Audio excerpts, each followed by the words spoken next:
We're going to call this meeting to order. Welcome everyone. Welcome to the Duluth Public Schools ISD 709 listening session. It is Tuesday, September 17th, and it is 5:33. And again, this is an opportunity that the Duluth Public Schools and the school board encourage. It is an opportunity for our community to come forward with something to share, something to question, something to celebrate.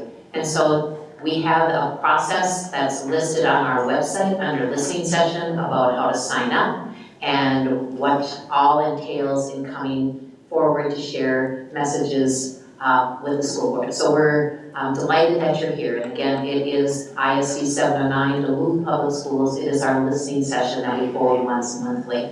I'm going to turn it to Clerk Zadowski and she'll take roll of the school board members. Member Banks? Here.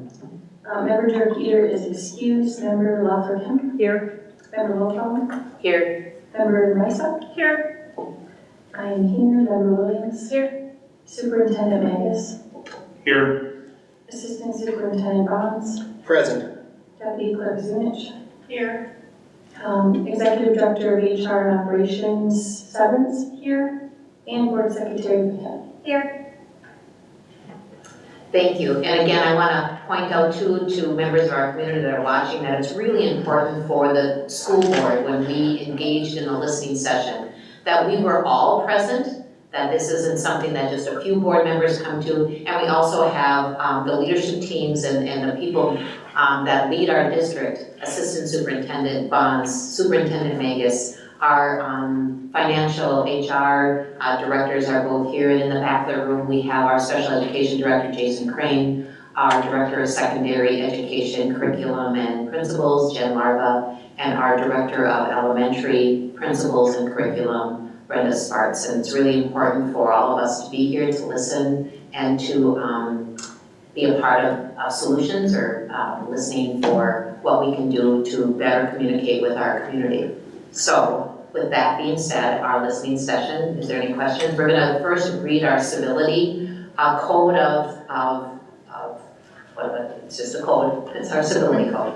So Member Williams is going to read our mission and our vision and our values, and Member Banks is going to read our civility 11 tools.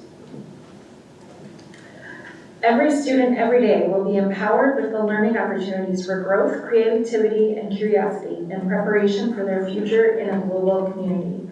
Our vision, Duluth Public Schools, provides an academically engaging, safe, and inclusive environment with high expectations and responsible use of resources.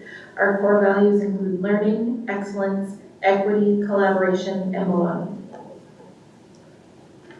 The school board recognizes 11 tools of civility that will provide increased opportunities for civil discourse in order to find positive resolutions to the issues that face our community. These tools include pay attention, listen, be inclusive, don't gossip, show respect, be agreeable, apologize, give constructive criticism, take responsibility, be honest and care for others, show your evidence, share your reasoning. Thank you. We have two speakers this evening, board members. Oh, that's right. Okay. I knew that. I knew there was something I was going to go to next. So Clerk Zadowski has some guidelines for our speakers tonight. We're glad you're here. I'm just going to give you a little information to know when you're speaking at the listening session. So if you have handouts for the board, you can give them to our school board secretary, Patty, over here. Persons addressing the board will have 3 minutes total. When speaking, the use of names or any information that identifies a specific individual is prohibited, and you'll be asked to end your comments. Persons addressing the board may not merge their time in order to allow one person to speak more than 3 minutes. I will start the stoplight timer at the start of each person's time. So green means go, yellow means wrap up, and red means stop.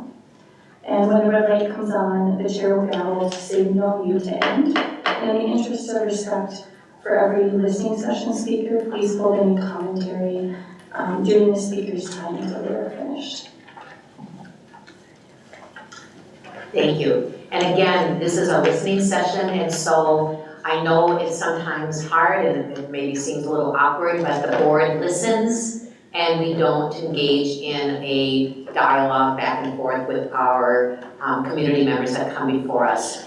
At times, there are times when Superintendent Vegas might see something in your remarks that he is either already planning to address in his superintendent report, or if he so feels that it's something he can address right then and there, he can opt to share some information about maybe something you highlighted in his superintendent report later this evening in our regular school board meeting. Otherwise, too, the school board chair or school board members can direct the chair or the administration to follow up on something, but it wouldn't be something we would do during the actual conversation or the listening session. So with that, our two speakers are Amber Greensky and Phyllis Pohl, and our first speaker is Amber Greensky.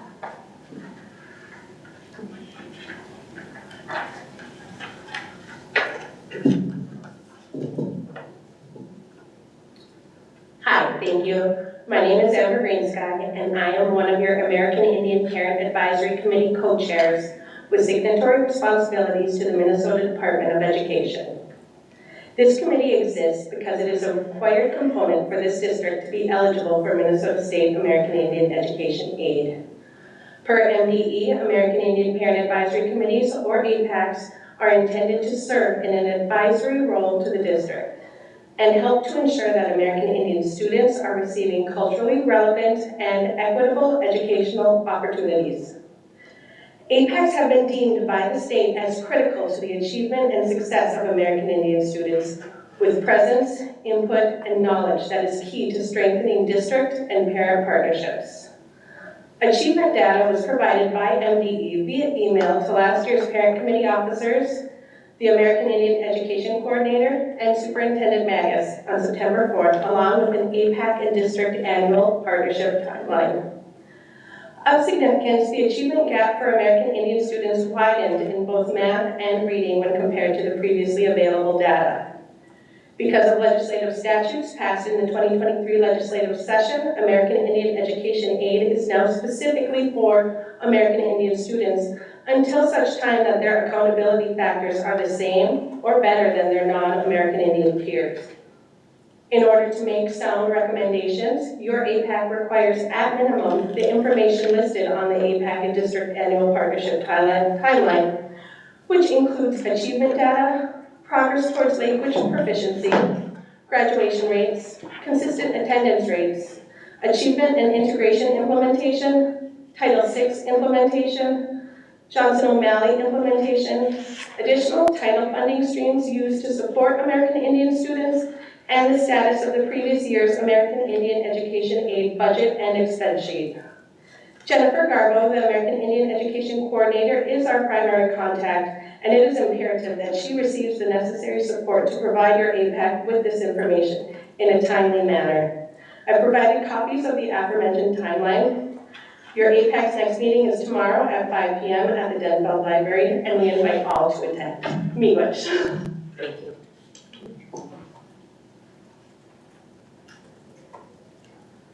Our next speaker is Phyllis Pohl.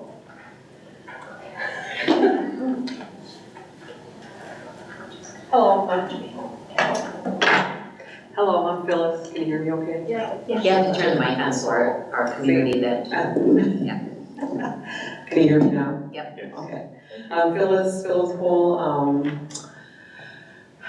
Been a parent of Duluth Public Schools for, gosh, that son is 36 years old. So probably the last 32 years, 30 some years. We have 5 children. They've all, gone to Duluth Public Schools and whatnot. So what I'm here to, so I've been through the district, a former district employee for a number of years, working, of course with youth, and now in my current job, I still work with youth, but in a different capacity. So one thing I just want to talk about is, while I worked for the school district as a staff, I worked with a few kids. It was a handful of kids, youth, students, got them involved what made me sit down and think was, these youth, I thought, they're brown and whatnot, but that, like I said, but that shouldn't stop them from being competitive to go on to higher education beyond high school.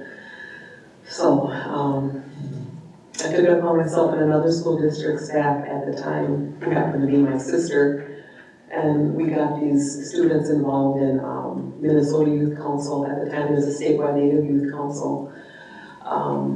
These 5 students are now in their mid-20s and beyond high school. Of the 5, one did become a teen mom, but yet she was did finish her college education and also has her master's degree, and she does work for the school district right now. So she had the support and whatnot. The other 4, one went into the Army, and the other 2, they still work in Duluth, but these youth that I work with, beyond that, I believe they have the tools to, law-abiding citizens. Of the one, like I said, the other 4 do not have children, because I know that's one thing that we talked about was not only education, but life. How their lives can be and whatnot. But yeah, I mean, just supporting these youth even from a young age, giving them these opportunities to participate in these other activities, I think was beneficial to their lives beyond high school. So, yeah, and I don't know, I could go on a lot more, but yeah, and like these kids, like I said, I don't want to say, made that opportunity happen for them that they could apply for these scholarships when they're seniors in high school, but yeah. That's just what I want to say. Thank you. Thank you very much.